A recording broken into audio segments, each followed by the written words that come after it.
কি গিন্নি, এই কটা ভাতে কি পেট ভরবে? ও যা ভাত আছে না, ওটা বেড়াল ডিগোতে পারবে না। হ্যাঁ, আরে বাবা, আমি আর বেড়াল এক হলো? এই বাড়তি কথা না বলে খাও তো।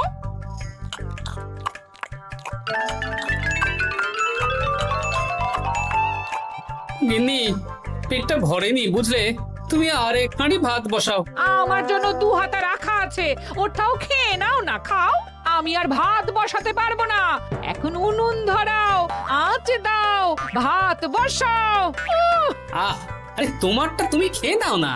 তুমি তো জানো আমার এইটুকু খাবার পোষায় না। তারপর তুমি আজকে ওই ওলের ঝোলটা যা বানিয়েছিলে না, আহা। খাই খাই খাই খাই করে আমার জীবনটাও খেয়ে ফেললে গো। আরে বাবা, ভগবান এই পেট দিয়েছে কিসের জন্য? এত খাটাখাটনি, সবকিছুই তো এর জন্য নাকি? হ্যাঁ,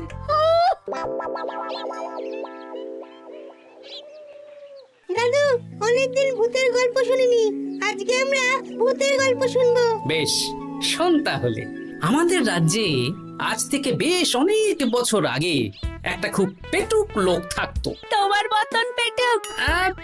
বলতে পারিস, কিন্তু ওর গিন্নি ওকে ভালো মতো খেতে দিত না।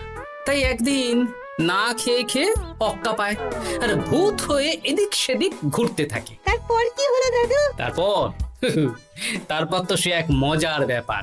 ভূতকে ওর গিন্নি চোখে দেখতে পেত না, তাই সেই পেটুক ভূত কিছুদিন পর থেকে গিন্নির উপর হুজ্জুতি শুরু করলো। কিরকম হুজ্জুতি দাদু? গিন্নি যা রান্না করতো সব চুরি করে খেয়ে নিত। এই এসব উল্টো পাল্টা কথা বলে আমাকে ভয় দেখাতে পারবে না। হ্যাঁ, এই যে তোরা চটপট খেয়ে নে, নইলে তোদের দাদু আবার ভাগ বসাবে রে। খা। আচ্ছা দিদা। এই শোনো না, তুমি আমার জন্যেও আরো কয়েকটা বেগুনি ভাজো। হ্যাঁ, এই তো একটু আগে 4টে বেগুনি আর 1 বাটি মুড়ি দিলাম। হ্যাঁ, আরে সেগুলো তো পেটের কোন কোনায় হারিয়ে গেছে গিন্নি। তুমি ভাবো আমিও হারিয়ে গেছি? বেশি খিদে পেলে নিজে রান্না করে খাও। আর সে তুমি না থাকলে আমি রান্না করেই খেতাম। দিদা, দাদু কিন্তু তোমাকে চলে যেতে বললো। কি বললে? আমি চলে যাব? আরে তাহলে তাই হবে। এই গুলটে, তুই এসব কি বলছিস বলতো? গুছিয়ে বিদায় নিচ্ছি।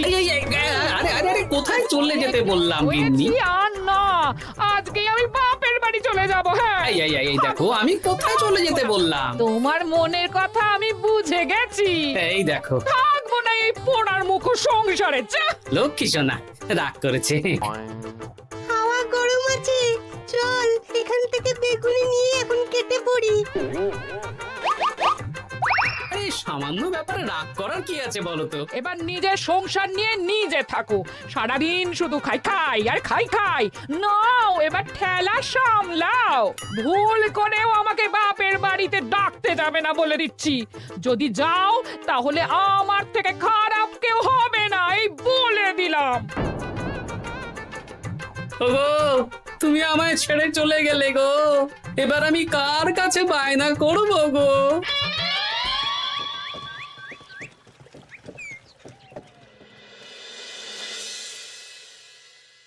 কিরে, তুই একা একা?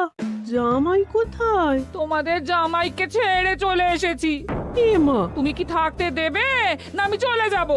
এসব আবার কি কথা বলছিস তুই? হ্যাঁ, এ তো তোরও বাড়ি। আমাদের ভাত ডাল জুটলে তোরও জুটবে।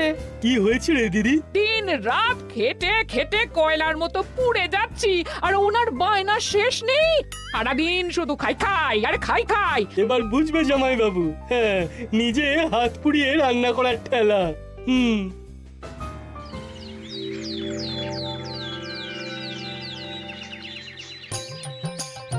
গোপাল দাদা, ও গোপাল দাদা, ও গোপাল দাদা, গোপাল দাদা, এ দরজা খোলো, মহারাজ ডাকছেন। এই রে, অনেক বেলা হয়ে গেল। আরে দরজাটা খোলো। যাচ্ছি যাচ্ছি। আরে আজকে তো গ্রামের সেচ প্রকল্প নিয়ে আলোচনা আছে, মহারাজ তাই তোমাকে ডাকছেন। মুখ হাত ধুয়ে যাচ্ছি।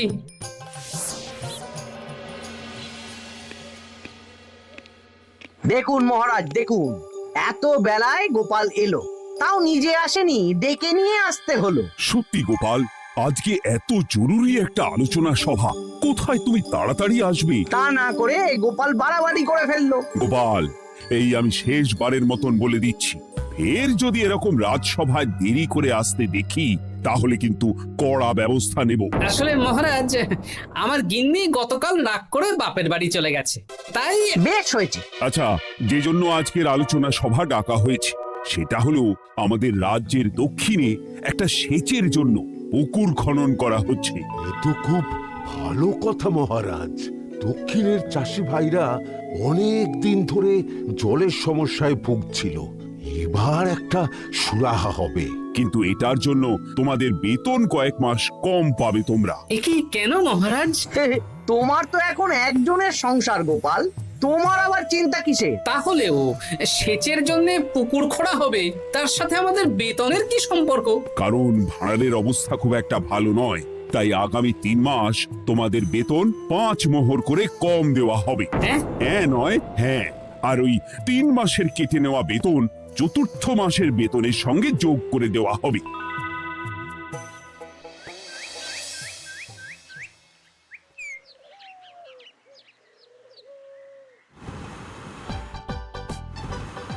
কি দাদু, এ তোমার চোখ মুখের কি অবস্থা? কালি ঝুলি মেখে ভূত। কি আর করবো বল, এসব কি আমার কাজ রে?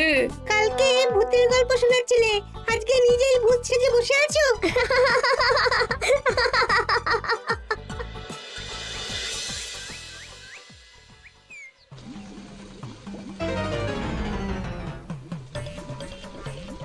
এই রে, ভাতগুলো পড়ে গেছে।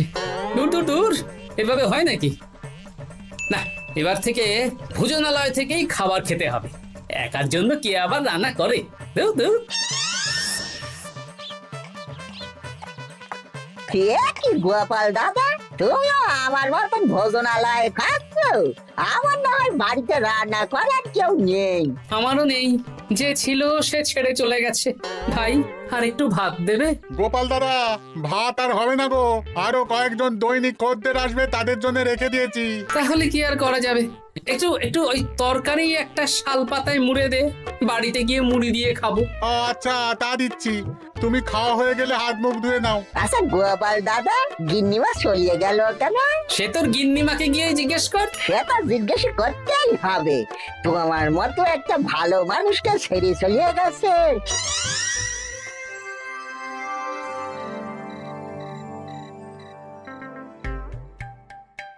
এসো এসো। এই নাও ধরো, পুঁটির মা তোমার জন্য কটা রুটি আর তরকারি পাঠালো। শুনলাম তুমি বাইরে ভোজনালয় খাচ্ছ। কি আর করবো বলো, একদিনই ঘর দুয়ারের একই অবস্থা করেছো গো গোপাল দাদা। ওই একার সংসার, এখন আমার কাজের মধ্যে দুই, খাই আর শুই। তা গিন্নিমাকে খবর দাও। না না না, খবর দিলে আবার অশান্তি শুরু করবে, বরং তুমি গিয়ে বলো। বেশ, তাহলে কালকে আমি তোমার শ্বশুর বাড়ির দিকে সার কিনতে যাব, না হয় গিন্নিমাকে আমিই খবর দিয়ে দেবো।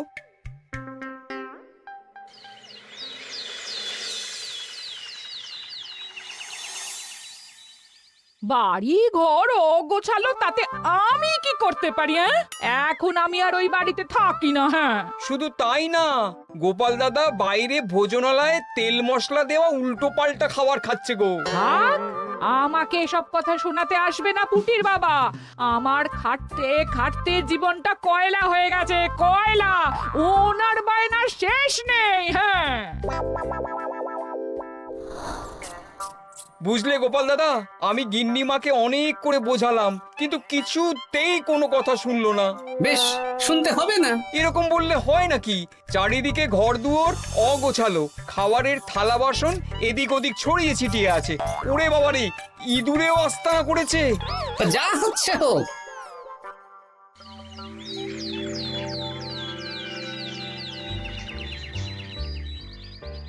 ভোলা, আটটা কচুরি দাও তো ঝটপট, খেয়ে রাজসভায় চলে যাব। এই নাও।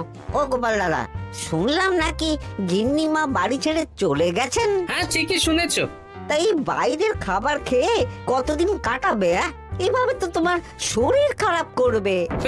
ওই শরীরের নাম মহাশয়, যা সবে তাই সয়। রান্না বান্না করছো বাড়িতে? না, রান্না করার লোক নেই, আর আমার দ্বারা ওসব কালিঝুলি মাখাও সম্ভব না। দেখো গোপাল দাদা, এই রোজ রোজ বাইরের খাবার খাওয়া ভালো নয়। ভাবছি আরেকটা বিয়ে করব। হ্যাঁ, বলো কি? গিন্নিমা জানলে তো? জানলে জানুক, ও তো এখন আর আমার কেউ নয়। গোপাল দাদা আরেকটা বিয়ে করবে? না না না না না, গিন্নিমাকে বলতেই হবে ব্যাপারটা।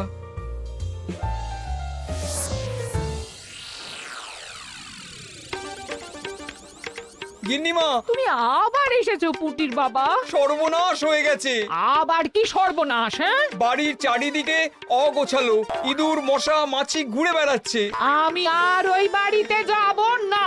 গোপাল দাদাও সেই ব্যবস্থাই পাকাপাকি করতে চলেছে, আরেকটা বিয়ে করবে। কি বললে?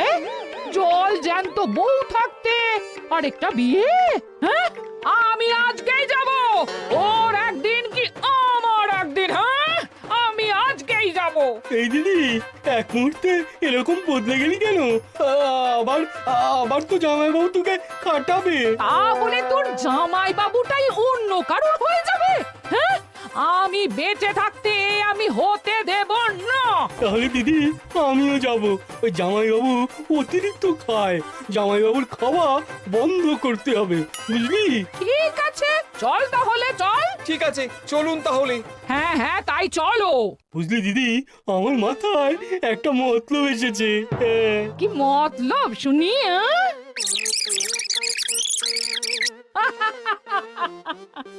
এই বেশ তো বেশ, এতে যদি তোর জামাই বাবুর অতিরিক্ত খাওয়া কমে তাহলে তো ভালোই কথা। হ্যাঁ, কিন্তু খুব সাবধান, গোপাল দাদার নজর কিন্তু বাজ পাখির নজর। তাহলে যাওয়ার পথে একটা সাজঘর হয়ে যেতে হবে। হ্যাঁ, তাড়াতাড়ি চলুন, রাতে মনে হয় ঝেঁপে বৃষ্টি হবে। কই গো, বলি কোথায় গেলে? এ কি, আমি তো বেশ ভালোই ছিলাম, তা তুমি আবার ফিরে এলে কেন? আমি বেঁচে থাকতে তুমি আবার বিয়ে করবে? ওসব চলবে না। আমি এক সাধক বাবাকে নিয়ে এসেছি, তোমার সব ভীমরতি ইনি ছড়িয়ে দেবেন। হ্যাঁ, আজকে থেকে তোমার অতিরিক্ত খাওয়া দাওয়া বন্ধ করার দায়িত্ব এনার। যাব বাবা।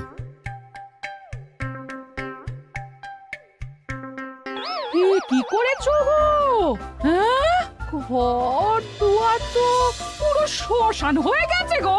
এখন আবার তোমার ঘর তুমি পরিষ্কার করো। সে করছি, তুমি যাও বাজার করে নিয়ে এসো।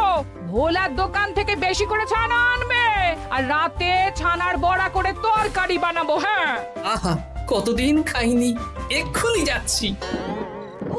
তাড়াতাড়ি যাও, তাড়াতাড়ি যাও।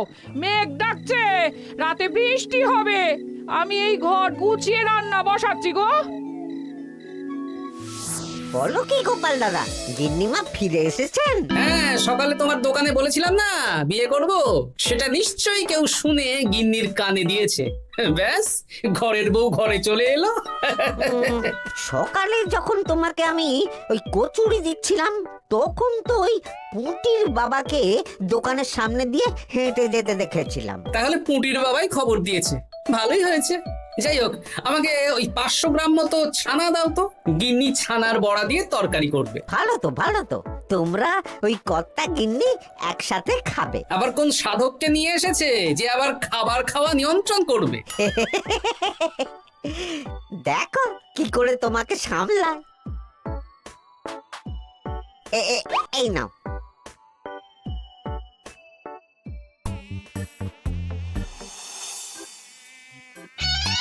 দেখি গিন্নি, আমার জন্য 2টো বড়া আর ওনার জন্য এতগুলো? বেশি খেলে তোমার চেহারা ঠিক হবে না বৎস, তোমাকে রোগা হতে হবে, তাই কম খেতে হবে, বুঝলে? ঠিক আছে, আপনাকে আমি মজা দেখাচ্ছি। অগত্যা গিন্নির হাতের খাবার খাচ্ছি, এই আমার 14 পুরুষের ভাগ্য ভালো।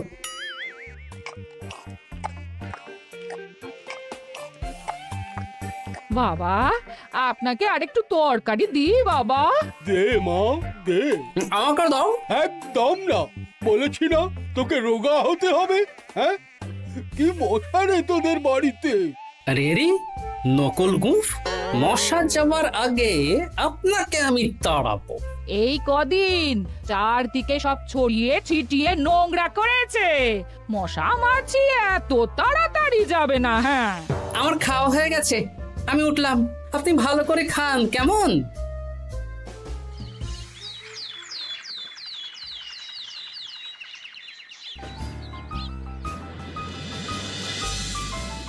বিজ্ঞানী, আরে গোপাল যে, কি ব্যাপার? একটা সাহায্য চাই বিজ্ঞানী। বলো বলো, আমি কি করতে পারি? কয়েক টুকরো বরফ বানিয়ে দিতে পারবে? তা পারবো, কিন্তু এখন হবে না। তুমি বরং সন্ধেবেলার পর নিয়ে যেও, কেমন? খুব উপকার করলে বিজ্ঞানী। আমি ওটা বিশেষ মোড়কে তোমায় দেব, যাতে গলে না যায়। ধন্যবাদ বিজ্ঞানী, এখন তাহলে আসি।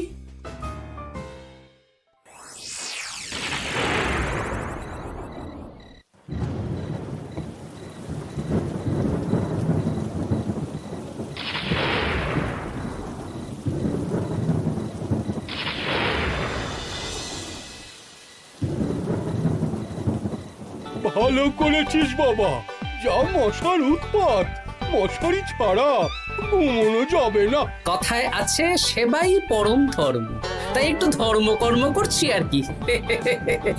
আপনি ঘুমিয়ে পড়ুন, আমরা ওই ঘরে গেলাম। হ্যাঁ,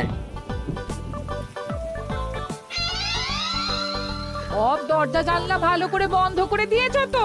ঝেপে বৃষ্টি নেমেছে। হ্যাঁ হ্যাঁ, কোনো চিন্তা নেই, তুমি ঘুমো। আজকে অনেক খাটনি হয়েছে গো। হ্যাঁ, জয় ঠাকুর।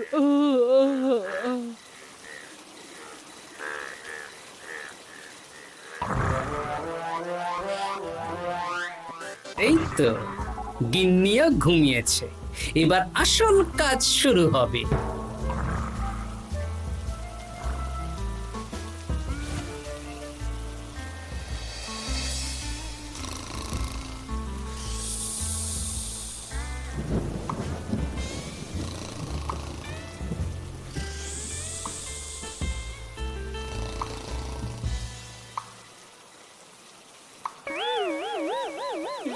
কি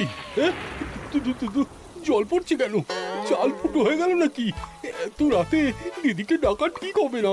আরে আরে কি মুশকিল, এখনই জল পড়ছে। আরে দূর দূর।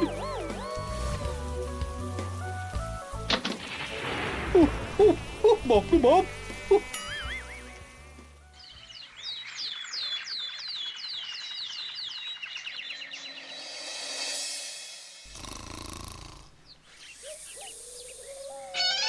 সুপ্রভাত। প্রভাত আর শু নেই। কেন? সারা রাত প্রথমে ভিজেছি, তারপরে মশার কামড় খেয়েছি। ভিজেছেন কেন? আচ্ছা, কি আচ্ছা। রাতে চাল ফুটো হয়ে জল পড়ছিল। আচ্ছা, খুব ঠান্ডা লেগেছে। একটু একটু মধু আর তুলসী পাতা দে, একটু খাই। এই দিচ্ছি বাবা। এ হতেই পারে না, কদিন আগেই তো চাল সারিয়েছি। ঘরের মধ্যে তাহলে জল এলো কি করে? ঠিক যেভাবে আপনার নাকের নিচে নকল গোঁফ এসেছে শ্যালক বাবু, ঠিক সেইভাবেই। এই রে, হয়ে গেল। দাড়িটাও তো নকল। না মানে আমি বুঝিয়ে বলছি গোপাল, তুমি তো একটু বেশি করে খাও, তাই আমি ভেবেছিলাম ওই তোমার যাতে খাওয়াটা একটু কমে, তাহলে আমার দিদির খাটনিটা একটু কমবে। খাটনি কমাতে তো আপনি আসেননি, উল্টে আপনি নিজে ছলে বলে খাচ্ছিলেন। অতিথি হিসেবে এলে নিশ্চয়ই খাওয়াতাম, কিন্তু এটা আপনি ঠিক করেননি। ওগো, ও তো আমার ভালোর জন্যই করেছে। তুমি আমার বিবাহিত স্ত্রী, ও এখন তৃতীয় ব্যক্তি, তুমি ওর কথা কেন শুনবে? হ্যাঁ, প্রথমে বাচ্চাগুলো মস্করা করলো, সেই শুনে তুমি চলে গেলে। হ্যাঁ, ওরা তৃতীয় ব্যক্তি, ওদের কথায় কান দিলে। তারপর পুঁটির বাবার কথা শুনে বিশ্বাস করলে আমি সত্যিই বিয়ে করছি। হ্যাঁ, এই জন্যই তো চলে এলাম। হ্যাঁ, এখানে পুঁটির বাবাও তৃতীয় ব্যক্তি, আর তারপর শ্যালক বাবুর কথায় আমাকে কম খেতে দিচ্ছ।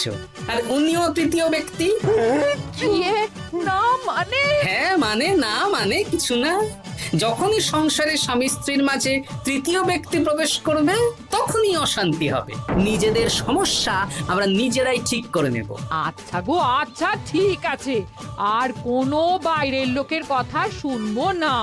এবার বলো তো, ছাদ থেকে জল পড়ার ব্যাপারটা কি? ওটা তো কাল রাতে মশারির উপরে বরফ রেখেছিলাম, আর সারা রাত ধরে বরফের জল শ্যালক বাবুর গায়ে পড়েছে। ছাদ ঠিকই আছে গিন্নি। হ্যাঁ নয় হ্যাঁ, কাল যখন খাবার খাওয়ার সময় দেখলাম আপনার গোঁফ খুলে যাচ্ছিল, আপনি ঠিক করলেন, তখনই একটা সন্দেহ হয়। ওরে ওরে গোপাল, আমি আর তোমাদের কর্তা গিন্নির মাঝে থাকবো না। আমি পালাই, আমি পালাই। ও, ও, ও, ও, ও, ও, ও।